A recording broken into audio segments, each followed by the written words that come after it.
Ito yung external nares. Ilong. And then, nasa baba ng ilong yung maxilla. And then, sa baba pa nun, yung premaxilla. Ito yung orbit. Pabilog.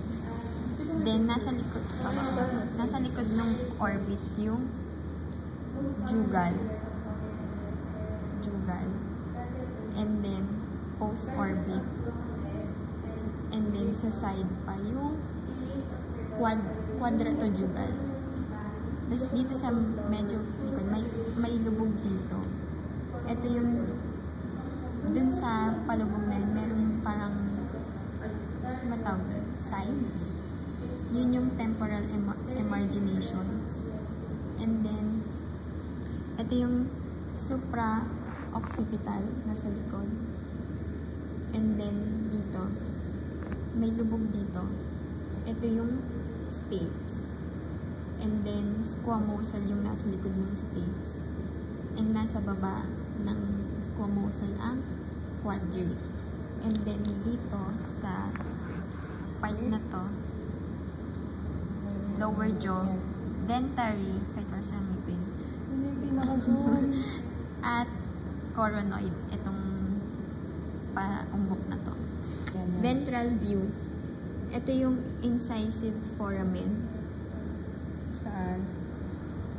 May parang medyo lubog pa dito eh. May lubog pa siya dyan. So, incisive foramen. Tapos, ito yung internal nares. Tapos, nasa gitna ng internal nares, yung gitna nito, ito yung palatine. Medyo isa-side ko, ayan, may umbok. Tapos, ito yung posterior palatine vacuity. Tapos, nasa gitna dito sa pagitan ng dalawang butas na to ay yung vomer. And then, nasa tabi ng vomer ang pterygoid. And paired siya, kabilaan. And then, nasa likod na to ang quadrate. Umbok siya. Tapos, dito ulit sa gitna, itong meron spot na to. Ito yung basis sphenoid. And then, nasa baba ng basis sphenoid ang basis occipital. Lateral pala kanina. External nares ulit.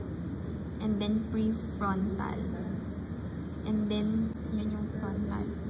And then, nasa likod ditong may umbok dito na post-orbital. Then, nasa gitnang to ang parietal. And then, meron talagang pataas dito. Ito yung mga temporal emarginations. Ayan, yun. Tapos, nasa papasok yung prootic. Diyan. Pero hindi pa nasa loob talaga. Papasok pa lang. And then, ito yung quadratojugal. And then, nasa likod nitong, yung quadrate. Squamosal. Nasa pinakalikod. And then, ito yung supra-occipital. And then, meron ditong lubog. Ito yung opistotic. Turtle skeleton. Ito yung cervical. Ito yung neck part. And then, thoracolumbar. Parang pinaghalong thoracic at lumbar vertebrae niya. Tapos, itong mga nakakabit, ito yung mga ribs niya. And then, dito sa end na to, naputol siguro, pero dito, nakakabit ang sacral or yung hip. And then, itong butong malit na to, ito yung caudal or yung tail. Dito sa patusok na to, ito yung pubis. Itong pinagkakabitan na to. And then, ito yung ilium. Itong dulo dito, ito yung ilium. Yung protrusion dito, ito yung ilium. Tapos, ito yung ischium. Itong flat surface dito. And then, yung butas, ito yung obturator foramen. And then, itong pinagkakabitan ng hind limb, ito yung acetabulum. Itong inner part na to.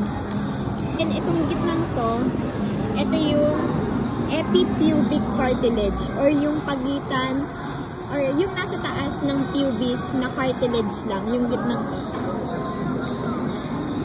Cartilage lang siya.